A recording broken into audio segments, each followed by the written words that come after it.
پروردگار ہم سب کا شمار والا امام حسین علیہ السلام کے عزاداروں میں فرما۔ یا اللہ کہ امت موال محمد اس وطن عزیز پاکستان کی حفاظت فرما، اس کو اندرونی بیرونی دشمنوں سے محفوظ و محفوظ فرما۔ یا اللہ کہ امت موال محمد میرے استاد محترم قائد ملت جعفریہ آغا سید حامد علی شاہ رسول شفیع علیہ السلام کی عطا فرما، ان کی زندگی دراز فرما، آقا مولا امام زمان علیہ السلام کے ظہور میں تعجیل فرما، ان کے لوگوں خاتم شمار فرما۔ پروردگار مولا کے صدقے میں آج امام حسین علیہ السلام کی شہزادی کی شہادت کی مجلس ہے، اس کو دعا کرتے ہیں کہ پروردگار ہم سب کو شام میں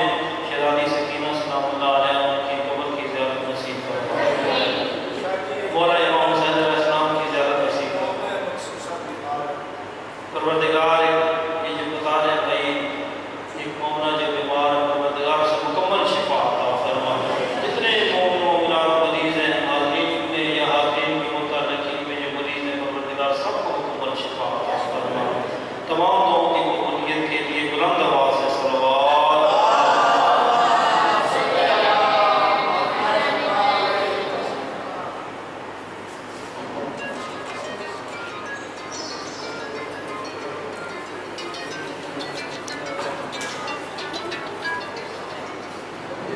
ماشاءاللہ جناب سید قلب عباس شاہ صاحب کے مالک زبان میں اثر بصیرت عطا فرما اور مالک ان کی شریعہ جات کو پورا فرما۔ یہ بابا جی کے شاگرد ہیں بچے، تو ہو سکتا ہے پاک سیدہ کی نظر میں ان کی ڈیوٹی منظور نظر ہو، یہ تو کوئی بندہ نہیں کہہ سکتا نا، کیونکہ وہ جس سے چاہا درد میں بلا لیا، جس سے چاہا اپنا بنا لیا۔ یہ بڑے کرم کے ہیں فیصلے،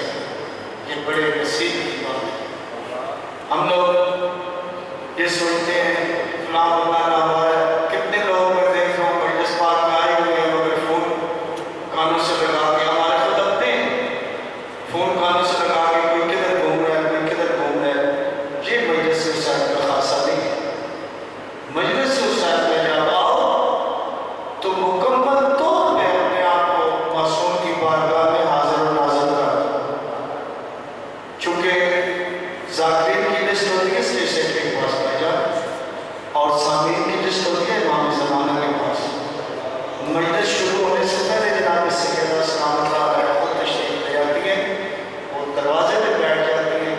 اور ہر آنے والے عزادار کے حق میں دعا کرتی ہیں کہ جس کو کوئی نہیں رونے والا تھا، جس کی بہنوں کو نہیں رونے دیا گیا، اس کو رونے کے لیے لوگ آتے ہیں اور تعاون پور کر کے جاتے ہیں اور جناب سیدہ ان کے حق میں دعا کرتے ہیں۔ جتنے لوگ جہاں جہاں سے دور نزدیک سے چل کے آئے ہو، ذکر پاک کا صدقہ مالک آپ کو آنا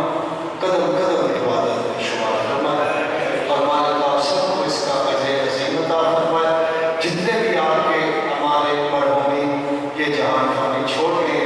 ذکر پاک کا صدقہ محمد وآل محمد کا صدقہ پیدر پاک والے امام چارنا معصومین قدرت شہیدان کربلا 1,40,000 پیغمبر اسیران کوفہ و شام کا صدقہ مالک صاحب کے درجات بلند فرمائے، مالک ہمارے گناہ معاف فرمائے، ہمارا خاتمہ بالخیر فرمائے، خاتمہ بالایمان فرمائے، مرنے سے پہلے توبہ کرنے کی توفیق عطا فرمائے، مالک ہمارے مارے آقا اور عالم کا جان ظہور فرمائے، ہمیں ان کے سپاہیوں اور محبین میں شمار فرمائے۔ تمام دعاؤں کی مستجابی کے لیے باز بلند صلوات و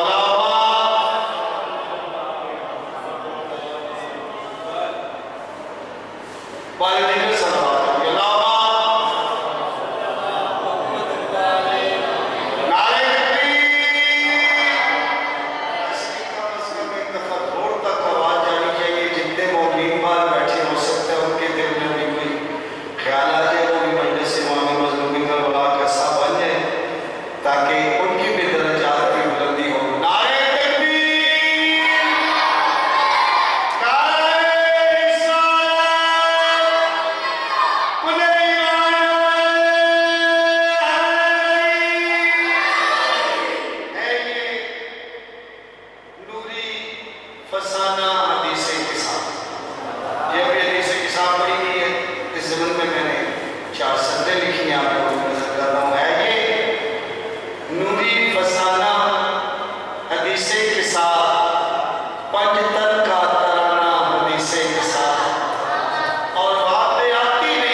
आप भी